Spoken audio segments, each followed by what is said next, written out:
요즘 나뭇잎의 색을 보면 싱그럽다는 표현이 딱 어울리는 파릇한 연두빛입니다. 너무 연하지도 너무 진하지도 않은 이 빛깔에서 정열적인 생명감을 느끼게 되는데요. 잠깐 나타났다 사라지는 화려함보다는 오래 길게 볼 수 있는 초록색의 대자연이 한 폭의 수채화를 연상케 합니다. 봄의 끝자락인 5월이 시작되었는데 여러분의 가슴 속에 오래 남을 추억을 쌓아가는 하루를 만드시길 바라며 지그러운 채식생활의 문을 활짝 열어봅니다. 어서 오세요.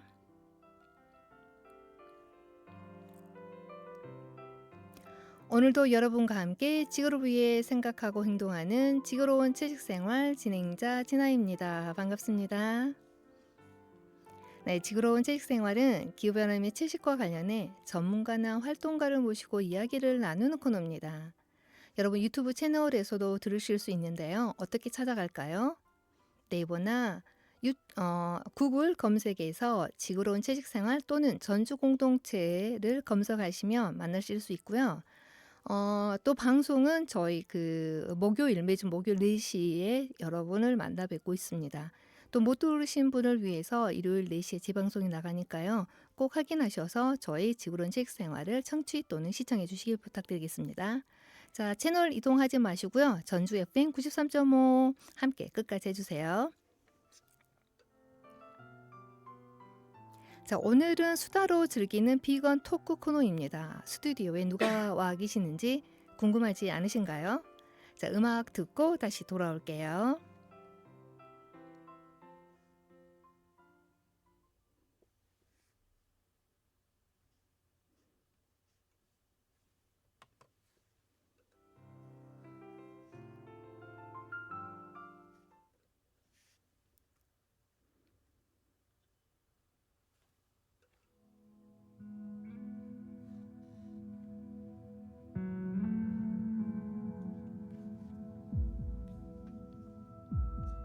It's the same day 이렇게 너를 다시 불러보는 잊고 있던 맘들과 이제야 내미는 나의 미련한 진심들 늦어서 미안해 I wish I could have told you that I was born to love you with all my heart. 널 향한 심장이 멈춰지지가 않아. Still want you all the time. 아직 내 맘속 한 켠의 방에 그리움으로 가득 채워 너를 기다려 Need you all the time. 아무 말도 전하지 못해 시간 속을 헤매는 나를 미워해.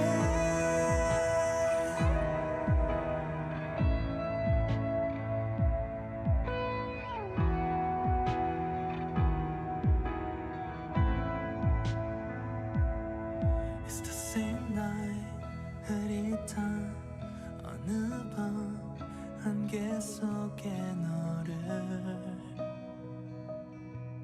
불러보곤 해. 난 또 시간 저편에 빛나던 기억을 떠올려 두 손 꼭 잡았던 I wish I could have told you that I was made to love you with all my heart. 망설이다 혼자 삼켰던 말 사랑해. Still want you all the time. 아직 내 맘속 한 켠의 방에 그리움으로 가득 채워 너를 기다려 Need you all the time.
요즘 많은 이들의 가슴을 시리게 한 드라마 눈물의 여왕의 OST 크러쉬 Love You With All My Heart를 들으셨는데요. 우선 소개하기 전에 이 드라마에 대해서 이야기를 하고 싶어요. 굉장히 가슴을 뛰게 만드는 아마 거기에 나오는 배우들도 그렇고 스토리도 그렇고 가슴을 뭉클 뛰게 쿵쿵 하는데 두 분 어떻게 보고 계시나요? 네, 보고 있죠, 당연히. 네. 저는 짤로만 몇 개 봤습니다. 네. 네. 마음이 설렙니다. 네. 이런 사랑을 할 수 있다면 얼마나 좋을까. 오늘 네네. 토요일하고 일요일 어이, 그럼요. 토요일하고 일요일 날 저녁에 9시 10분입니다. 네. 저녁 9시 10분에 아마 많은 분들 알고 계실 것 같긴 네네네. 해요. 그래서 저는 TV가 없어서 넷플릭스를 통해서 보고 있는데 기다려요. 주말이 기다려지는. 네, 네, 맞습니다. 네, 자, 우선 이제 두 분이 오늘 스튜디오에 나오셨는데 이제 소개하고 저희가 비건 토크 수다로 즐기는 그래서 1시간 동안 수다를 좀 즐겨보시게요. 편안한 마음으로. 네. 네, 두 분 소개 부탁드릴게요. 네, 안녕하세요. 저는 전주에 살고 있고요. 네, 전주에서 열심히 시민으로 살고 있습니다. 네.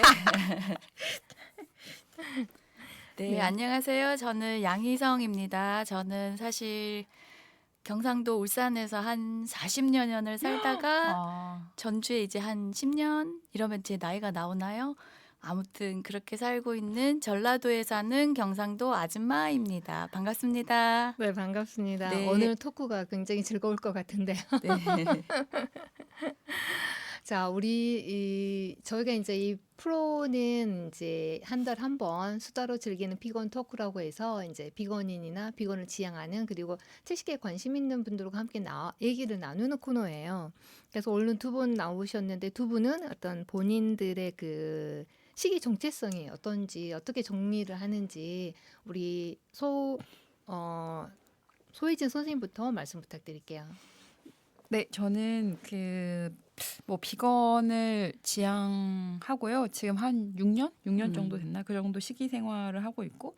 근데 제가 이렇게 비건도 스펙트럼이 굉장히 넓은데 그러니까 완전한 채소만 먹는 비건도 있고 아니면 육고기만 안 먹는 비건도 있고 우유 치즈까지 먹는 비건 생선을 먹는 페스코 여러 가지인데 저는 사실은 육고기만 조금 안 먹으려고 노력하고 있지만 그렇지만 또 제가 튀김을 좀 좋아해가지고 최근에 이제 치킨을 제가 그 전에 되게 좋아했었거든요. 근데 이제 치킨을 끊기가 어려운 거예요. 그래가지고 지금은 그냥 동물복지 치킨이 또 브랜드가 나와서 동물복지 육고기는 치킨만 먹고 있고 나머지 육고기는 또 안 먹고 있고 채식을 콩이나 두부 아니면 채소 위주의 생활을 하려고 노력하고 있어서요. 사실 그러니까 비건 지향이라고 좀 하려고 노력하는 사람이라고 봐주시면 될 것 같아요. 네, 맞습니다. 비건을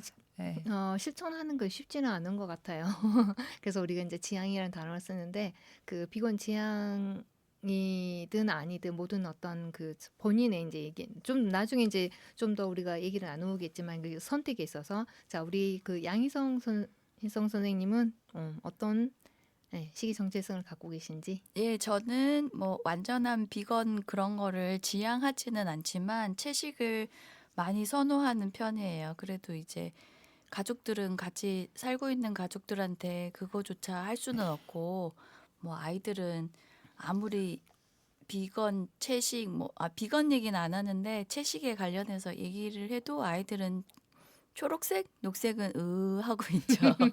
제가 하고 싶긴 하지만 가족 밥상은 좀 어려운 것 같긴 해요. 네, 많은 가족들이 이게 합의가 이루어져야만 식단이 공유가 될 것 같아요. 그래서 네네. 이제 양희성 선생님께서도 본인은 채식을 지향하지만 또 가족들 특히 이제 아이들은 네네. 일종의 애들 쉽게 하는 말로 풀떼기는 싫어. 맞아요. 네. 이미 거부 반응이 나오죠. 채식 얘기하면. 그런데 우리가 좀 더 고민을 해봐야 되는 것이 왜 아이들은 채식을 하면 거부를 할까?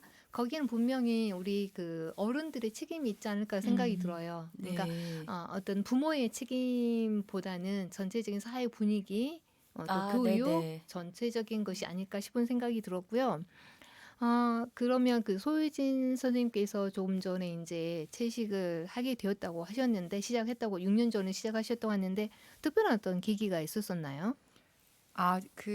제가 이제 매스컴에서 이제 그때 그 구제역 사건으로 기억하는데요. 이제 돼지들이 약간 전염병이 있어서 약간 이제 몰살하는 이제 땅에 파묻는 그런 게 있었는데 근데 이제 그게 뭐 마취나 이런 것들이 잘 안 된 돼지들이 약간 살아있는데도 이제 땅에 묻히는 거예요. 그러니까 그냥 죽이는 거죠. 그래서 약간 그런 거 보니까 약간 저 친구들도 생명인데 살고 싶을 텐데 참 전염병이 돌았다는 이유로 저렇게 무차별적으로 죽이는 게 이게 왜 그런 걸까? 이게 맞나? 막 이런 생각이 좀 들었고 그리고 두 번째 계기는 제가 어쨌거나 기후위기가 좀 심각해지면서 이제 봄이 짧아지고 여름에 너무 무덥고 비가 많이 오고 종잡을 수 없는 날씨가 느껴지는 거예요. 특히나 뭐 미세먼지도 굉장히 많아지고 그래서 이게 기후위기가 좀 심각하구나를 깨닫고 그러니까 기후위기를 실천하는 가장 좋은 개인의 어떤 그 방법으로 그 채식을 많이 권고하는 걸로 알고 있어서 그런 이유로 약간 이제 시작은 그렇게 되었고 기후위기로 인해서 조금 더 강화되는 이걸 유지할 수 있는 좀 계기가 되었던 것 같습니다. 네, 뭐 아까 돼지의 그 살처분을 네네. 말씀하셨잖아요. 그런데 사실은 이건 돼지의 잘못이 아니잖아요. 네네. 돼지의 잘못이 아닌데 그 살처분을 한다라는 거 그리고 언론에서도 이 살처분이란 단어를 이제 개인적으로 좋아하지 음, 않는데 살아있는 채로 처분한다는 얘기잖아요. 그러니까 음, 동물을 하나의 물건으로 보는 거잖아요. 하나의 음, 생명체가 아니라. 그래서 저희는 제 생각에는 이게 언어 폭력이다. 우리가 동물을 음, 대하는 자세, 태도에서 언어 폭력이 너무 난무하고 있구나. 그런 음, 것들에 대해서 아무런 어떤 불편함을 느끼지 못하는 우리 현실이 아닌가 싶어서 조금 살처분한 단어를 이제 저는 여기서 말씀을 했는데 좀 안 썼으면 좋겠다는 생각이 들어요. 그렇지 음. 않아요? 양희 선생님 어떻게 생각하세요? 네네. 그럼 혹시 대체할 수 있는 단어가 좀 있었으면 좋겠어요. 저도 그런 얘기는 오늘 처음 들은 것 같아요. 어, 살처분 이게. 네. 왜냐하면 늘상 그 매체에서 그렇게 말해주는 게 생활화가 되다 보니까 네. 거기에 많이 무감각해진 것 같다는 생각이 방금 든 것 같아요. 네. 음, 그렇죠. 예. 예. 그만큼 우리는 이제 거기에 이제 길들여져 있는 거. 그래서 네네. 생명을 바라보는 어떤 시선이 언어에서 저는 온다고 생각하는데 좀 바뀌어져야 되겠다는 생각하고 글쎄요. 우리가 한번 만들어 볼까요? 살처분을 대신할 수 있는 단어. 그러게요. 그러니까 지금은 떠오르진 않는데 네. 네네. 그 어쨌거나 그런 고민이 전 시작이 되면 그러게요. 좋겠다라는 생각이 괜찮네요. 드네요. 네네. 네, 청취자 여러분께서도 한번 살처분 대신에 우리가 쓸 수 있는 단어가 무엇이 있을까 한번 댓글에 남겨주시면 좋을 것 같습니다. 아까 그 소혜진 씨께서 그 동물복지 닭이란 얘기를 썼었어요. 이제 그 튀기는 걸 정말 끊을 수 없으니까 그냥 닭은 먹을 수 없고 거기에 이제 동물복지 닭이라고 했는데 동물복지 닭이 일반 닭하고 어떻게 다른가요? 어, 뭐 혹자는 뭐 이게 그린워싱 아니냐 이렇게 뭐 말씀해 주실 수도 있지만 어쨌거나 저희가 그러니까 동물복지 닭의 어떤 반대편에 있는 개념은 공장식 축산이라고 하는 개념이 자리해 있는 것 같고요. 그러니까 비좁은 케이지에 오로지 어떤 그 사람의 그 어떤 그 식생활을 위해서 이제 그 좁은 케이지 안에서 닭의 부리를 자르고 서로 쪼을 수 있으니까요. 그리고 채 성장하지 않았는데 빨리 죽이고 이제 동물들이 살아가는 여건을 전혀 고려하지 않는 게 공장식 축산이라고 그러니까 대량 생산하는 체제라고 볼 수 있는데 그 반대편의 개념 이런 것에 대한 문제의식 때문에 그러니까 동물의 어떤 고통을 좀 최소화하면서 약간 원래 우리가 사실 옛날에는 키울 때 방사해서 키웠잖아요. 근데 그렇게 방사의 개념은 아니지만 어쨌거나 이것도 또 다른 산업이긴 하죠. 그렇지만 조금 더 쾌적한 사육 환경, 그러니까 닭들이 조금 더 살아갈 수 있는 좋은 환경, 볏짚을 깐다던가 본래 습성을 좀 유지하면서 그런 식의 복지를 위해서 키우는 닭을 동물복지 닭이라고 알고 있습니다. 동물 복지에 대해서 말씀해 주셨는데 네. 좀 여기 제가 죄송합니다만 제 사견 들여서 그 동물 복지가 사실은 동물을 위한 것일까요? 아니면 우리 인간을 위한 것일까요? 저는 그것도 한번 고민해 봐야 되는 네. 숙제가 아닌가 생각을 합니다. 그렇죠, 맞아요, 맞아요. 네. 이게 뭐 또 다르게 사실 맞아 인간의 건강을 위해서 거기서 제가 동물복지 치킨을 먹으면서 거기서 홍보할 때 이런 말 많이 하거든요. 그러니까 닭의 육질이 굉장히 케이지 보통 공장식 축산과 다르게 촉촉하다. 그러니까 여전히 사실은 인간에게 이게 건강을 위해서 더 좋다라고 사실 홍보하고 있고 이게 닭의 환경을 위해서가 아니라 사실 죽이는 건 똑같으니까요. 그래서 저도 이걸 먹을 때마다 이게 조금 가책을 느끼면서 이건 결국 인간을 위한 것이구나라는 생각을 좀 많이 하고 있습니다. 네, 천천히 바꿔가면 네, 좀 쉽지 않은 일이라고 생각되는 것이고요. 네. 우리가 이제 비건할 때 많은 사람들이 이제 그 문제 삼는 부분이 이런 것인 것 같아요. 비건으로 사는 것이 당위적인 것이냐 아니면 개인의 선택사항이라고 생각하냐라는 거에 대해서 의견이 갈리는 것 같은데 양희성 씨는 그 비건으로 산다는 것이 개인의 선택일까요? 아니면은 하나의 당위성이라고 생각하시나요? 예, 저는 개인의 선택이라고 생각을 좀 하고 있어요. 기호, 약간 먹는 것, 우리가 즐길 수 있는 그런 문화의 한 부분이라 생각을 해가지고 그거를 하는 것에 대해서는 어떤 윤리적 기준이나 이런 잣대는 없다고 생각을 하거든요. 그런데 이제 이런 비건이나 그런 삶들은 당위로 생각하기에는 저희들의 인식에 있어서 아직은 그런 변화를 가져오기에는 너무 힘든 것 같아요. 왜냐하면 이게 굉장히 많이 보편화돼 있고 육식을 먹는 것에 대한 어떤 그런 비판적 사고가 아직은 많지 않다는 생각이 들거든요. 그리고 또 하나는 그런 인식의 변화도 좀 어렵지만 당위로 생각하기에도 힘든 게 지금 육류를 생산하는 이 공장 체계 방식 이런 것들이 저희의 생각보다도 더 너무나 어마어마하게 대량화되어 있는 이 산업 때문에 자본이 돌아가는 이 구조 때문에 이거를 당위로 해가지고 변화까지 있으면 좋긴 하겠지만 거기에 그 변화까지 가지고 가기에는 정말 험난하고 어려운 길이 아닐까라는 생각이 늘 들곤 해요. 제가 비건은 비록 아니지만 그런 생각은 하긴 했었어요. 네네. 네, 소혜진님께서는 이 의견에 대해서 어떻게 생각하세요?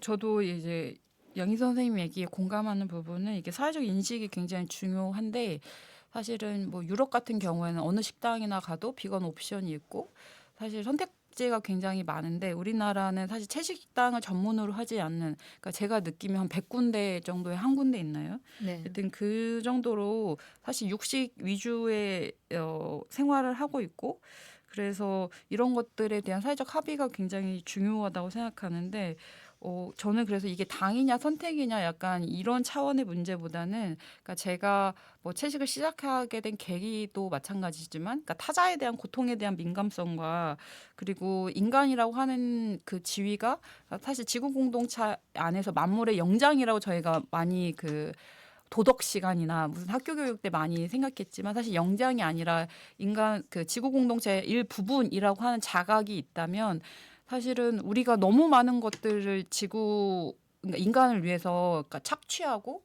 소비하고 그래서 지구 자원이 남아나지 않고 다른 동생들이 사실은 그것들을 그러니까 생활해야 되는데 다 많이 숲을 개간하고 왜냐면 거기에 있는 동물들은 다 쫓겨나고 죽임을 당하잖아요. 그래서 저는 이 두 가지 관점이 굉장히 중요하다고 생각하고 있고 그런 관점을 가지고 있다면 사실은 비건에 대해서도 고민하게 될 것 같거든요. 아, 내가 이렇게 먹는 게 맞나? 나는 지금 이게 그 황윤 감독의 그 이제 어린아이의 시선에서 돼지를 그러니까 사랑할까 먹을까라고 하는 영화가 있는데, 그러니까 내가 동물과 관계 맺는 방식을 이게 사랑할까 아니면 그냥 단순 식재료로 여기는 걸까, 이 그런 질문들이 담겨 있다고 생각해서 그런 관점이 조금 우리 사회에 굉장히 소수자의 목소리인데 이런 관점들이 좀 이렇게 하나의 어떤 부분으로 인정받고 생겨나면 좋겠다라는 생각을 좀 했습니다. 네, 많은 어떤 자본주의 사회 그리고 자본주의 사회에서도 하나의 우리가 먹는 먹거리도 하나의 어떤 산업으로 이제 간주했을 때 네. 보는 진짜 시각에 대한 이야기하고, 그리고 동물과 우리의 관계를 어떤 식으로 바라보아야 되느냐, 만물의 영장이라고 하는 것은 사실은 인간 스스로가 만들어낸 것이지 우리는 자연의 한 일부이잖아요. 자연과 함께 네네, 모든 게 동의합니다. 연결되어 있다라는 네네. 거. 그런 두 가지 의견을 각각 해주셨는데 굉장히 유익했고요. 그러면 이제 우리가 그 비건인으로서 또는 채식을 지향하는 사람으로서 우리가 무엇을 먹고 있나라고 한번 궁금해요. 뭐 드시고 계시나요? 요즘에 특히 이제 봄철에 그냥 뭐 드시고 계세요? 봄철에요? 제가 먹고 싶은 건 쑥과 냉이와 달래와 이런 거지만 아이들은 다 오액 녹색이다, 오액. 그 쌉쌀한 맛이 사실은 어릴 때는 저도 사실 좋아하진 않았는데 맞아요. 뭐 나이가 많지는 않지만 점점 시간이 지날수록 그 쌉쌀한 맛이 맛있어지더라고요. 그리고 사실 홍삼도 엄청 싫어했는데 홍삼이 달게 맞아요. 느껴지는 맞아요. 제 시간이 된 것 같다는 생각이 들어요. 그래서 저는 어쨌든 집에서 그런 채식 위주의 밥상을 하려고 항상 노력은 하지만 아이들은 이제 너무 어렸고 저는 이제 약간 소식하고 딸도 소식을 하니까 정말 조금만 먹고 거의 안 먹어요. 하지만 저희 귀염둥이 어린 아들은 고기 반찬이 없으면 그렇게 오기 때문에, 그렇다고 저의 이제 선호를 아이한테 강압적으로는 할 수는 없기 때문에 아이한테 맞춰서 육류 고기도 들어가긴 해요. 그 저희 아들은 또 계란 후라이를 너무 좋아해가지고 오늘 아침에도 계란 후라이 해주고요. 또 남편 같은 경우는 이제 주로 회사에 있으니까 그 집에서 식사를 많이 못해요. 하지만 저녁에 이제 와서 먹을 때는 남편은 샐러드를 먹거든요. 근데 그 샐러드랑 닭가슴살을 먹긴 하는데 저희 남편 안 좋은 얘기는 아니지만 환경을 위해서는 아니고 자신의 건강과 체중 조절을 위해서 그렇게 하고 있어요. 그래서 식구들이 이렇게 여러 명 있을 때 그 다 맞춰가지고 식단을 차리고 하는 건 좀 쉽지는 않은 일인 것 같아요. 저의 선호를 강압적으로 할 수는 없으니까. 그래도 약간은 한 번씩 그래요.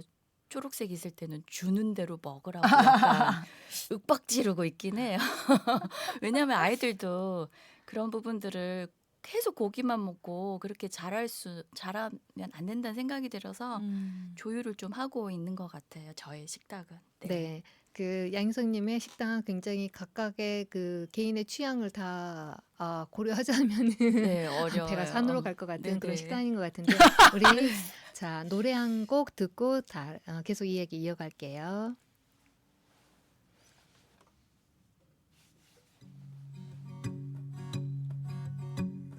해가 지고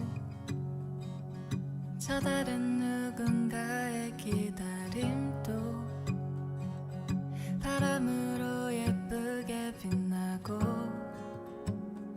어디선가 같은 달을 보고 있을까 했다.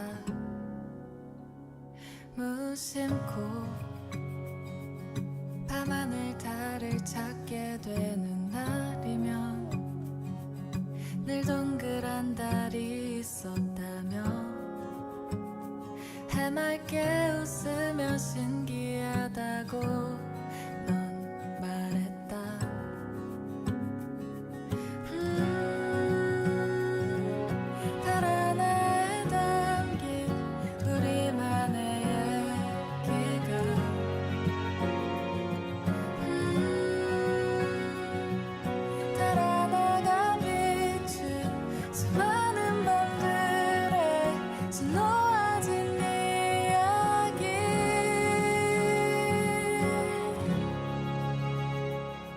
나의 낮과 밤이 너로 가득 차 만나지 못해도 전해준 네 맘이 전화를 비춘 시간 속에서 이렇게 함께일 수 있어.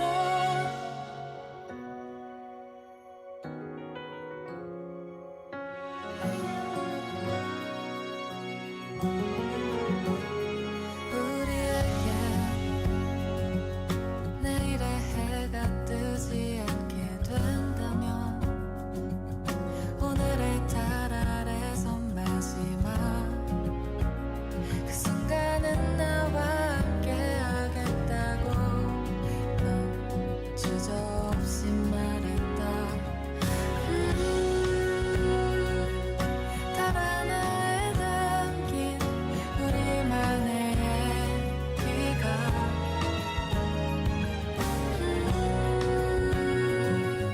달 하나가 비춘 수많은 밤들에 수놓아진 얘기 나의 낮과 밤이 너로 가득 차 만나지 못해도 전해준 네 맘이 전화기 비춘 시간 속에서 이렇게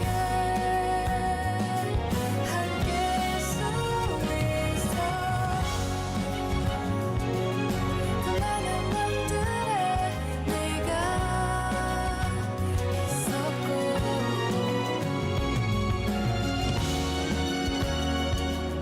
그 많은 달에게 하나의 맘을 전했어. 나의 낮과 밤이 너로 가득해 만나지 못해도 전해줘 이 맘을 전화기 비춘 시간 속에서 이렇게 함께 있고 싶어.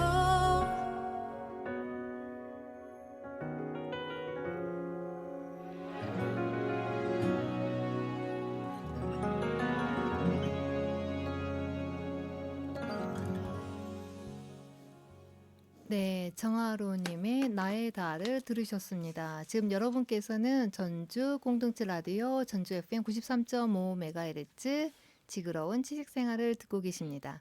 계속해서 우리 두 분 초대 손님과 함께 비건에 대한 토크 이어가도록 하겠습니다. 소희진님께서는 어떤 메뉴가 어떤 식단이 어떻게 구성되는지 우리 비건 지향인으로서 좀 궁금한데요. 뭘 드시나요? 아, 제가 예전에는 처음에는 이제 고기만 맨 처음에 안 먹게 되면 이제 탄수화물 위주의 뭐 칼국수나 뭐 라면이나 약간 이런 거 위주로 많이 먹었었거든요. 빵이나. 근데 이제 그렇게 먹으니까 살이 굉장히 많이 찌고 속이 좀 불편해지기 시작하고 약간 이제 뭐 신발도 튀겨 먹으면 맛있다라고 하잖아요. 그래서 뭐 야채 튀김, 김말이 튀김 막 이런 거 되게 많이 먹었었는데 근데 제가 이제 나이가 좀 들어가면서 아 이제 체중 감량과 어떤 시기를 조절해야겠다라는 생각이 들면서 요새는 좀 샐러드, 그러니까 병아리콩이랑 두부랑 그다음에 양배추나 상추 약간 이렇게 샐러드와 점심에는 현미밥 위주와 그다음에 저녁도 샐러드를 먹고 있는데 근데 이렇게 시기를 좀 변화하면서 그 병아리콩이 진짜 맛있더라고요. 약간 밥맛이 나면서 그래가지고 그거 먹으면 굉장히 든든하고 약간 이런 게 있어서 되게 건강해지는 게 좀 제 몸으로 소화도 잘 되고 몸도 가볍고 그래서 그렇게 조금 생활하니까 좀 즐겁게 식이 생활을 하고 있습니다. 네, 식단의 변경, 식단을 바꿈으로써 오는 몸의 어떤 변화라고, 긍정적인 변화라고 볼 수 있겠는데요. 네. 혹시 이제 비건 지향인으로서 그 사회생활하는데 불편한 점은 없으셨나요? 저는 이제 제 주변 친구들은 사실은 비건 지향에 대해서 존중해주고 혹은 자기도 비건 지향을 해야 되는데 아직 못하고 있다. 약간 이런 반성 이런 태도가 있다면 이제 사회생활, 직장생활이나 혹은 이제 사회운동 하지 않는 다른 친구들 만났을 때 그러면 고기를 먹는 사람은 비윤리적인 것이냐라고 약간 무례한 질문을 하거나 아니면 채소만 먹어서 힘이 나냐 약간 저를 안쓰럽게 보거나 가지고 이런 동정하는 시선이 굉장히 많은데 저는 사실 이런 식의 문화적 각본이 있다고 생각하거든요. 저희가 연애 각본 하면은 성별 어떤 각본이 있던 것처럼 사실 고기 이꼬르 단백질이라고 하는 굉장히 막강한 통념이 있다고 생각해요. 저는 이게 그 넷플릭스 다큐 중에 더 게임 체인저스라고는 다큐가 있는데 그러니까 옛날에 그 로마 검투사나 이런 지금 뭐 사이클 선수나 이런 사람들도 그러니까 굉장히 체력을 많이 요하는 그 운동 선수들도 채식을 많이 했었다. 그래서 사실 우리가 그 채소에도 탄수화물이 들어 있고 그 고기 단백질뿐만이 아니라 그 콩이나 식물성 단백질로도 충분히 그 단백질 보충이 된다고 하거든요. 근데 이 문화적인 통념 때문에 사실 고기를 먹지 않으면 힘이 없고 약간 힘이 생기고 약간 이런 것들이 굉장히 지배적이라서 저도 그랬어요. 저도 맨 처음에 채식할 때 고기를 먹지 않으니까 한 3개월 정도 후에 굉장히 어지럽고 아 이렇게 좀 힘이 안 나지라고 생각했는데 그 다큐를 보고 달라진 거예요. 아 그래 나는 콩을 먹어도 되게 힘이 나구나. 그래서 그런 고기 먹지 않은 게 나의 어떤 체력의 저하로 이어지지 않는다는 그 통념을 좀 바꾸니까 굉장히 제가 채식 생활하는데 몸의 변화가 안 느껴지더라고요. 그래서 이게 참 무섭다라는 생각을 좀 했었던 것 같습니다. 네. 비건으로서 사회생활하는데 인제 어느 누구가 그 얘기를 하더라고요. "비건을 시작하려면 비건 친구를 만나라. 사귀어라." 네. 왜 서로 인제 그 힘든 과정이니까 서로 의지하고 또 도움을 받고 하는 그런 과정이 필요하다라는 얘기는 있는데 그래도 주위에서 어떤 그 사회적 소수임에도 불구하고 함께 뭐 배려해 주는 그런 문화가 필요하다는 생각을 들었습니다. 그러면 양희성 님께서는 인제 비건에 대한 사람들이 인제 편견이나 혹시 오해 같은 것들을 갖고 있거나 아니면 주위에서 그러한 얘기를 하시는 분들을 들으셨나요? 그럼요. 아직까지도 그런 음. 이야기는 많이 다반사적으로 하고 있는 것 같아요. 저는 뭐 제 생각에는 그건 이제 개인의 선택이라 생각하고 존중하고 있는 편이긴 하거든요. 그런데 하지만 사실 좀 옛날에 이제 연륜도 좀 안 되고 좀 젊고 이럴 때는 골라서 먹는 약간 뭐 깍탈스러운 그런 음. 생각을 하기도 했었지만 이젠 점점 시간이 지날수록 개인의 선택이기도 하고 이건 그렇다고 생각을 해요. 근데 사실 제가 그냥 이건 비슷한 얘기긴 한데 저희 아들이 오이류를 아예 못 먹거든요. 음. 그래서 오이를 못 먹는 게 안 먹는 거라 생각을 해 가지고 굉장히 편식한다고 생각을 했는데 아들이 오이뿐만 아니라 뭐 메론, 뭐 수박 그 부류의 채소는 아예 다 못 어. 먹어요. 그래서 알게 된 게 그 17번 염색체가 오이의 성분에 들어있는 어떤 성분을 어. 일반 사람들의 한 20배 이상 더 강하게 느낀다는 거예요. 저희가 이제 오. 고수나 향신료에 음. 대해서 모든 사람이 똑같이 않다는 걸 아들 때문에 알게 된 거예요. 그전에는 편식 뭐 그렇게 생각을 하다가 이거 비건은 약간 뭐 좀 결은 다르기는 하지만 먹는 부분에 있어서는 그 사람의 문화이고 그 사람의 몸은 이제 또 나랑 또 다를 수 있기 때문에 그런 다양성에 대해서 좀 받아들이는 경향이 자꾸 생기게 되는 것 같아요. 그리고 뭐 굳이 편견이라고 얘기를 하자면 저 같은 경우는 요리법이 상당히 어렵지 음. 않을까. 한식으로 생각했을 때 저희 한식은 대부분 젓갈부터 시작해 가지고 굉장히 많은 단백질을 소비를 해야 되잖아요. 그래서 그런 김치뿐만 아니라 이런 요리법에 있어서 이걸 완벽한 비건으로 하기는 저한테는 사실 불가능에 가깝고 제가 또 요리의 소질이나 뭐 관심이 정말 없어서 겨우 먹고 사는 수준이어 가지고요. 잘 모르니까 그런 비건 요리법에 대한 그런 약간 어려움, 편견 그게 좀 있는 것 같아요. 그리고 또 한 가지 더 말씀을 좀 드리고 싶은 게 최근에 이제 유튜브에 급진적 이제 동물 단체이시기도 하면서 비건 단체이신 분들의 그 영상이 주변 분들이 찍어서 올린 게 있었거든요. 그 식당에 들어가셔가지고 당신의 식탁에 있는 것은 음식이 아니라 폭력입니다라고 얘기를 하는데 저는 사실 그런 부분은 동의는 상당히 하는 편이거든요. 그래서 제가 여기서 말씀드리고 싶은 거는 비건에 대한 편견이 아니라 방법에 대한 문제가 아닐까. 만약에 그렇게 급진적인 방법으로 자신들의 생각들을 표현하면 저희 같은 일반 사람들은 없었던 약간 편견이나 오해를 더 가지게 되지 않을까. 그게 보편화되지 않고 일반화되지 않는데 오히려 그것 때문에 그 옆에 댓글을 살짝 보니까 굉장히 안 좋은 그 댓글들이 너무 많아서 저는 사실 조금 안타깝긴 했거든요. 그래갖고 그게 많이 회자되고 유튜브 알고리즘 때문에 그 상위 수준의 그 영상 쇼츠가 좀 뜨고 있긴 했었어요. 그래서 어쨌든 제 생각에는 다른 분들의 이제 피해나 불편을 최소화하면서 다른 방법으로 그런 생각과 주장들을 해 나갔으면 하는 생각이 좀 있는 편입니다.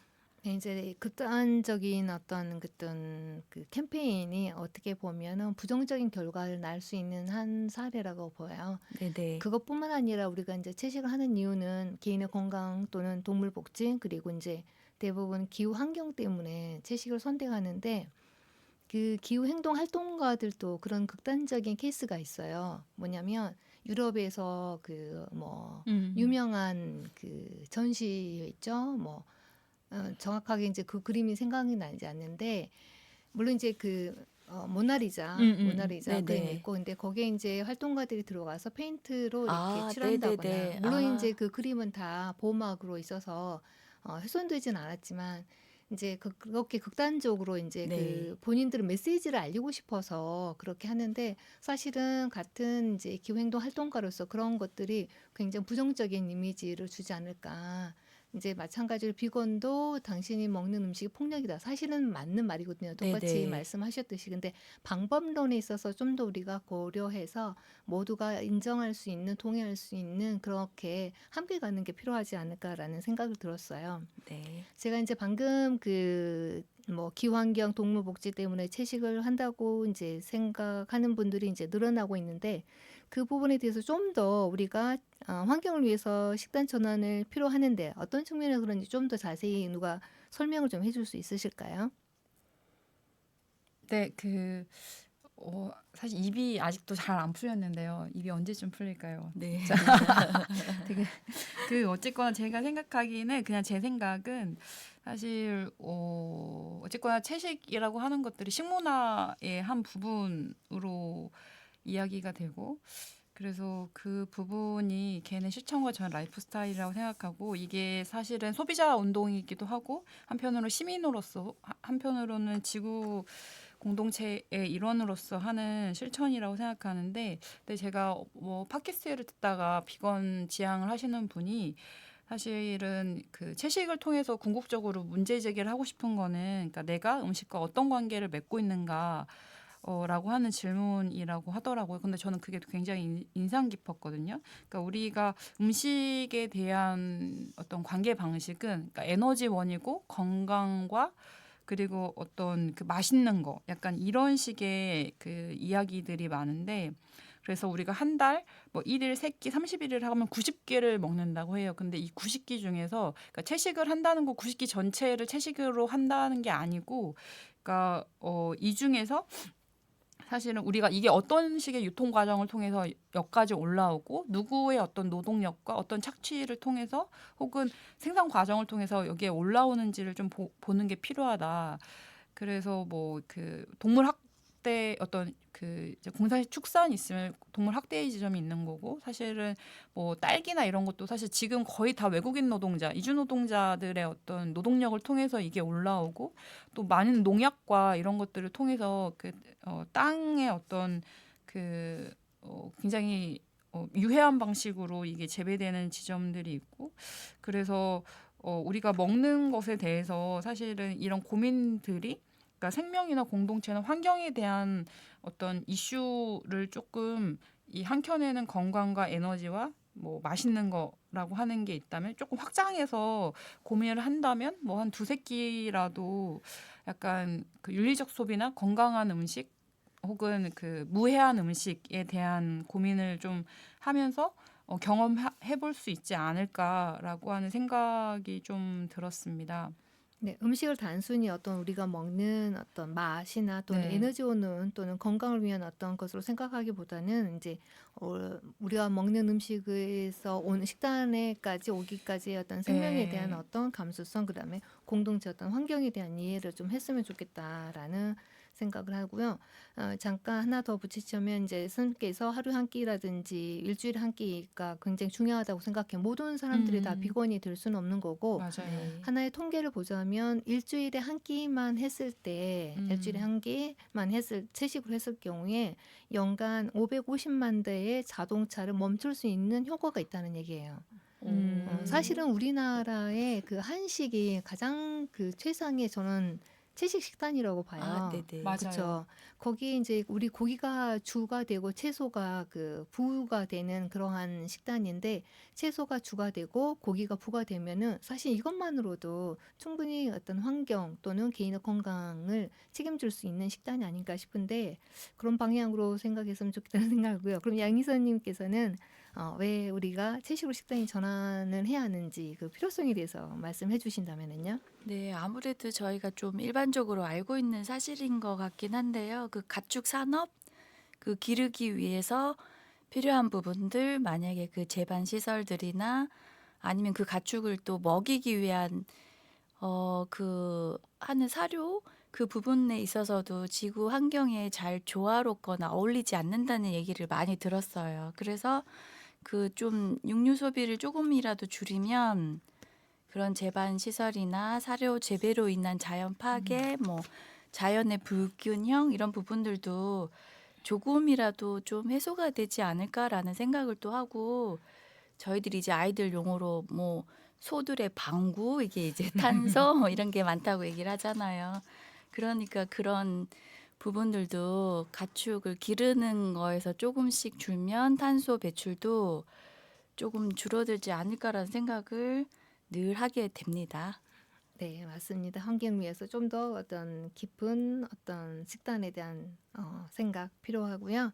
어, 전주에도 이제 아까 그 100개 중에 뭐 한 곳밖에 채식 식당이 없어서 어려움이 있는데요. 전주에 우리 몇 개 정도 채식 식당이 있나요? 혹시 자주 가시는 어떤 식당이 있나요? 그 옛날에 저희가 음. 전주 지역에 불모지장이라고 불편한 모험을 통해서 지구를 구하는 장이라는 쓰레기 없는 그 장터가 있는데 거기에 있는 친구들이 전주 비건 식당을 그 이렇게 구글 맵으로 만들어놨는데 제가 다 기억은 못하지만 어쨌거나 2030 중심 전주에도 그런 젊은 친구들 중심으로 비건 식당을 오픈하거나 또 망하기도 하고 네, 그래서 또 제가 지금 생각나는 거는 최근 남부시장에 콩알레라고 그 콩알이라고 하는 친구가 그 이제 비건 김밥과 뭐 이런 식의 메뉴로 접근하기 쉽게 그 오픈을 했고요. 또 한옥마을에 하와이안 레시피 하레라고 하는데 여기서도 비건 카레나 뭐 비건 옵션으로 먹을 수 있는 것들이 있고 또 제가 굉장히 좋아하는데 전주 풍뎅이 아지트라고 그 예수병원 맞은편 언덕배기에 있는 한옥마을의 한옥집을 리모델링한 곳인데 거기서도 비건 카레나 비건 파스타를 먹을 수 있어서 그런 옵션 그러니까 전문점으로 하는 곳도 있고 옵션으로 하는 곳들이 있는데 꽤 맛있어요. 그러니까 비건은 맛없다라고 하는 통념이 있는데 꽤 맛있으니까 꼭 한번 가보셨으면 좋겠네요. 그런데 많은 비건 레스토랑이 오픈했지만 또 네. 문을 닫더라고요. 맞아요. 근데 전주는 우리가 그렇게 얘기하잖아요. 맛의 도시. 맞아요. 네. 그래서 정말 비건 레스토랑을 오픈할 때, 제 개인적인 생각이지만 오픈할 때 일반 레스토랑의 맛을 따라잡지 않으면 살아남기 힘든 것 같아요. 아마 기존에 이제 오픈했다가 문을 닫는 식당이 그러지는 않았을까? 저 개인적인 생각이었습니다. 좀 더 그래서 그리고 사실은 뭐 이제 일반 식당에서도 본인이 원하면 우리가 비건 옵션으로 먹을 수 있거든요. 예를 들어서 비빔밥에 맞아요. 고기가 네네. 들어갔는데 고기만 빼주세요라고 한다거나 파스타에도 마찬가지로 고기 빼고도 토마토나 뭐 크림 소스 그래서 채식으로 할 수 있는 방법들이 있거든요. 그러니까 우리의 마음에 달려 있지 않나, 우리 자세에 달려 있지 않나라는 생각을 해봤고요. 그러면 채식의 장점이라고 뭐가 있을까요? 채식이 채식의 장점요? 네. 아무래도 많이 먹어도 몸이 무겁지 않고 굉장히 가볍죠. 또 살이 찌지 않아요. 무척 많이 먹어도. 그리고 이건 그냥 저의 개인적인 생각인데 몸의 순환이 굉장히 잘 돌아가는 느낌이 들기는 해요. 그렇다고 제가 완전 100% 채식은 아니지만 그런 밥상으로 밥을 먹었을 때는 그런 것 같아요.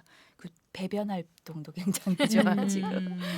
또 사실은 자꾸 제가 나이 얘기를 하는데 나이가 그리 많지는 않지만 나이 들수록 소화력이 이게 정말 비례하면서 소화력이 떨어지고 있거든요. 근데 채식은 그런 소화력 걱정은 정말 안 해도 될 것 같아요. 네. 그 채식하는 사람들이 어떤 경우에는 건강을 좀 해치는 경우가 있어요. 우리가 채식한다고 해서 무조건 건강이 좋다는 게 아니고 해치는 경우가 있는데 그것은 주로 이제 지방, 특히 이제 우리가 식물성 기름이라고 하면 모두 다 건강이 좋다라고 하는데 그게 이제 열을 가하거나 했을 경우에는 사실은 그다지 지방으로 축적돼 있어 좋지 않거든요. 그래서 가능한 이제 자연 식물식으로 좀 더 찌거나 아니면은 그냥 삶거나 그런 방법으로 하면은 좋을 것 같아요. 그리고 이제 채식하다 보면은 요리를 못하는 분들이 가공식품을 많이 먹잖아요. 맞아요. 가공식품이 엄청나게 많은 이제 몸에 좋지 않은 첨가물이 있는데 그런 것들이 사실은 또 건강 악화시킬 수가 있거든요. 그래서 채식을 해서 모두 다 좋은 게 아니라 올바른 채식을 하는 게 필요해요.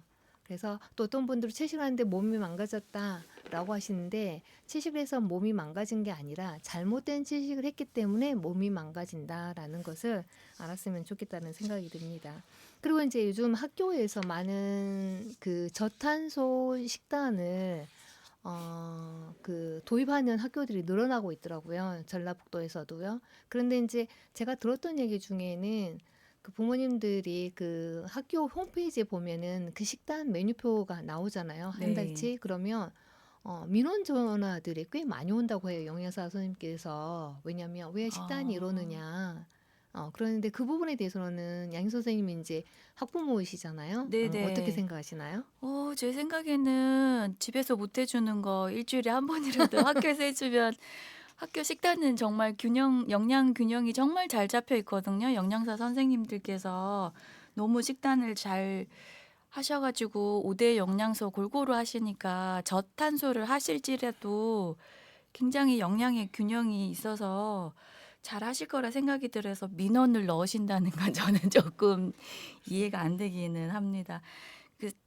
그래서 그냥 제 생각에는 잘 몰라서 그렇지 않을까. 이게 나의 몸과 환경을 위해서 이런 저탄소 식단이 정말 좋은데 잘 몰라서 저희들이 그런 거 아닐까라는 생각이 많이 들어요. 제가 제 경험을 또 말씀드리자면 학교에서 생태 환경 학부모 동아리를 올해 교장 선생님께서 하셔가지고 4월 그때 딱 한번 첫 모임을 했어요. 근데 대부분 한 70% 정도 학부모님께서는 일회용 이제 컵이나 물티슈 이런 거조차도 인지를 못하신 분들이 많으시더라고요. 근데 그 짧은 만남이고 모임이었는데 그때 한 학부모께서 그 시간을 통해서 나중에 집에 돌아가실 때 나 오늘 사실은 다이소에 종이컵 사러 가려고 했는데 안 갈 거다고 이렇게 말씀을 하시더라고요. 그러니까 그런 교육을 통해 가지고 조그만 변화가 있는 게 전 정말 즐겁고 이거 정말 필요하다는 생각을 했었어요. 그래서 그런 식단에 대해서 민원을 넣으시는 분들은 그런 부분에 대한 이해가 조금 없지 않으실까. 그래서 교육을 좀 통해서 함께 아이들도 교육하고 학부모들도 같이 그런 생각을 나누면 줄어들지 않을까. 그리고 좋은 방향으로 갈 것 같다는 생각이 들어요. 저도 여기 남지숙 선생님처럼 그때 그 학부모 동아리 한 번을 통해 가지고 생태 환경 뭐 자격증이라도 따서 학교에 들어가 보면 어떨까라는 생각을 좀 하긴 했었어요. 네. 네, 자격증도 필요하지만 중요한 것은 제가 생각했을 때 그 생태에 대한 이해도 그리고 생태하고 나와의 관계에 대해서 좀 고민하고 실천하면은 사실 그게 뭐 자격증은 하나의 종이지 않습니까? 네. 충분히 그런 마음만 있으면 지금 선생님처럼 그런 마음만 있으면 충분히 그 아이들과 함께 하는 공간에서 훌륭한 교육을 하실 수 있으리라고 네, 생각합니다. 네. 자, 이제 우리 시간이 거의 많이 흘러서 몇 가지 질문을 하고 마무리를 할 텐데요. 채식을 하고 싶은데 어렵다라고 생각하시는 분들도 있을 것 같아요. 그러면 그분들에게 어떤 얘기를 한번 해주고 싶으신지 두 분 말씀 부탁드려도 될까요? 네, 저는 사실은 주변에 누가 있느냐에 따라서 자기 삶이 영향을 많이 받는다고 생각하거든요. 저도 채식하기 전에 제 친구들 중에 한 두세 분이 이미 채식을 저보다 훨씬 이전부터 하고 있었어요. 근데 어느 날 문득 이제 저한테 그게 오는 거예요. 그러니까 제 삶의 순간과 접촉이 되는 순간이 약간 뭐 그런 매스컴에 원래 뭐 구제역 사건도 그냥 소비되는 영상이었는데 그게 이게 동물들이 정말 힘들겠다라고 하는 게 오고 뭐 기후위기가 심각하다라고 하는 게 오고 그래서 그 친구들을 떠올리니까 그 친구들은 진작에 깨닫고 이렇게 실천하고 있었구나라고 하는 지점들이 와서 그러니까 저도 누군가의 그런 참고문헌이 되면 좋겠다. 그리고 채식은 사실 너무 어렵지 않고 일단 저는 몸의 건강에부터 시작하는 게 가장 좋은 계기인 것 같아요. 그래서 점점 좀 확장해 나가는 그런 시각이 됐으면 좋겠다라는 생각이 드네요. 네, 네. 양희선님께서는요? 네, 저도 그냥 비슷한 생각이에요. 그리고 또 저는 완벽한 이제 그런 비건에 입문하진 않았지만 정말 한 끼라도 일주일에 딱 한 끼라도 그렇게 하는 것들에 함께 했으면 좋겠다는 생각은 늘 합니다. 비록 제 한 발자국이 너무 너무 작지만 그거라도 안 하면 우리 아이들한테 물려줄 미래가 조금 암울하잖아요. 제가 아이들한테는 암울한 얘기는 안 해요. 엄마가 그래도 요거 하나라도 너희들을 위해 노력하고 있어라고 얘기는 해요. 지구가 망가지고 무너지고 뭐 이렇게 부정적인 얘기보단 작은 사소한 한 발자국이라도 사실 너무 귀찮고 불편하고 뭐 이런 거는 말도 못 하거든요. 그 한 끼를 위해서 그래도 작은 사소한 한 발자국 엄마가 그래도 한다. 그 옆집 아줌마한테도 같이 하자고 얘기했다. 이렇게 얘기를 하죠. 네. 네, 그 아이를 키우고 있는 입장에서 그 미래에 대해서 훨씬 더 그 깊은 생각이 있을 거라는 생각이 들고요. 그렇다면 두 분께서 이제 그 채식도 하나의 동물 보호고 그리고 자연을 보호하는 하나의 방법이잖아요. 그 외에 우리가 실천하고 있는 기후 행동이 있다면 어떤 것들이 있을까요? 네, 아무래도 좀 전에 했던 뭐 그런 이야기랑 비슷한데 쓰레기 줄이기 그러면서 또 그 분리수거 이것도 정말 힘들거든요. 분리수거 택 떼고 테이프 떼고 정말 귀찮은데 손톱을 뒤집어 가면서 테이프를 떼면서 그냥 버리고 싶은 마음이 정말 꿀떡 같지만 우유팩도 씻어서 말려서 이것도 너무 사실 귀찮지만 그래도 분리수거 요거라도 내가 하자. 그죠? 그런 거 하고 또 아무래도 쓰레기를 줄이려면 제가 이제 더 사는 거를 가급적 덜 사야 되니까 그죠? 소비를 좀 줄이고 일회용품 줄이고 저는 이제 남 선생님 만나면서 텀블러도 가지고 다니고요. 손수건도 사실 가지고 다니게 됐어요.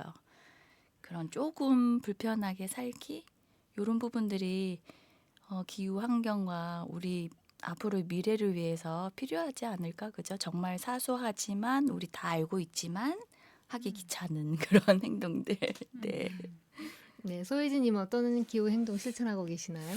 네, 이제 최근에 총선이 있었는데 사실은 그 총선 이번에 거대 양당 체제 안에서 이제 그 정권 심판에 대한 목소리가 굉장히 높아서 기후 정치 가 실종이 되고 실제로 녹색정의당이 이제 원내 진입도 실패를 하고 그래서 전체 한 1.5% 정도로 득표한 걸로 알고 있는데 그래서 그런 기후 시민의 목소리가 우리 사회에서 굉장히 그 설 자리가 없다는 거를 좀 저는 많이 느꼈던 것 같아요. 그래서 그것들이 굉장히 여전히 공허한 이야기고 사실 시기상조이고 뭘 현실 정치를 잘 모르는 이야기고 약간 이렇게 취급당하는 것 같아서 굉장히 속상한 마음이 가장 컸고요. 그래서 저는 기후 시민과 소비자 운동과 개인의 라이프 스타일은 사실 같은 맥락에서 간다고 생각을 하고 그래서 저는 그냥 개인적으로는 환경 공부 모임을 2주에 한 번씩 하고 있는데 이제 거기에서 그레타 텀베리가 그 이제 전 세계 그 과학자들 지금 당면한 현실에 대해서 알려주는 좀 에세이를 아주 두꺼운 책으로 썼는데 거기에 그런 얘기가 나와요. 지금 굉장히 지구는 망해가고 있고 우리는 뭐라도 해야 된다. 뭐 큰 일이든 작은 일이든 가리지 않고 당장 무엇이라도 행동해야 된다라고 하는 지점에 있어서도 그래서 여러분들도 그러니까 큰 일이든 작은 일이든 할 수 있는 실천이 있다면 당장 뭐라도 해주시면 좋을 것 같다라는 생각이 듭니다. 네, 두 분 말씀 감사하고요. 마지막으로 방송 소감 한 번씩 하고 마무리를 하도록 할게요. 네, 저 이런 경험이 처음이라서 정말 신기하고 재밌고 아직 사실 이렇게 말하는데 제 목소리가 저한테 정말 어색하네요. 근데 한번 다음에 또 하면 잘하지 않을까요? 네. 저는 그 어쨌거나 지숙 쌤이 이제 섭외해 주셔가지고 양희 선생님이랑 같이 하게 됐는데 되게 그 편안하게 이끌어 주셔가지고 그리고 뭔가 그 채식의 경험이 환대받고 지지받는 경험이 되는 것 같아서 저한테도 인파워링이 많이 됐고 그리고 어쨌거나 그 다음 말이 생각이 안 나는데 어쨌거나 제가 개그캐인데 개그캐를 뽐내지 못해서 굉장히 유감스럽습니다. 다음번에는 다음번에, 개그 네. 캐릭터를 뽐낼 수 있도록 다시 자리를 마련해 보도록 하겠습니다. 네. 그때 와주실 거죠? 네네. 네. 네, 개그 캐릭터가 있는 소유진님 다시 한번 모시도록 하겠습니다. 같이 양혜성님도 같이 이제 컨셉을 좀 바꿔서 오늘은 주제가 이러했으니 다른 주제를 한번 다시 스튜디오에서 뵙기로 하고요. 오늘 참여해 주셔서 감사합니다. 네, 또 네. 뵙겠습니다. 네.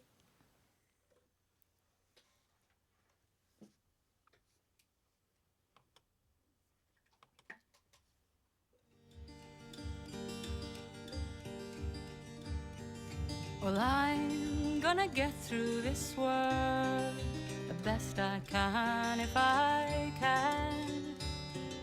And I'm gonna get through this world, and I think I can. 네, 소희진 양희성님으로부터 자신들이 갖고 있는 시기 정체성과 실천 방법들에 대해서 이야기 들어봤는데요. 채식은 건강에 좋고 환경에도 이로운 선택이라는 것을 알게 되었습니다. 채식 식단을 도입하거나 채식 음식을 더 많이 섭취하는 것이 건강과 지구를 위한 작은 결정일 수 있습니다. 그렇지만 그 효과는 절대 작지 않습니다. 채식은 더 이상 신념이 아닌 환경운동이 아닐까 생각하며 지구로운 채식 생활의 문을 닫겠습니다.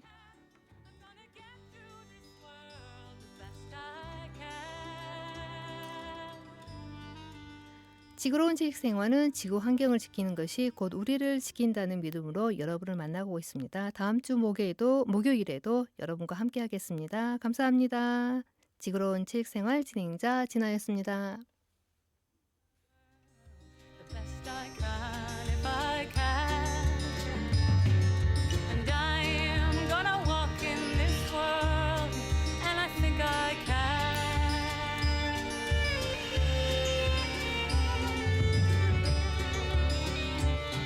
I am gonna talk in this world the best I can if I can. And I'm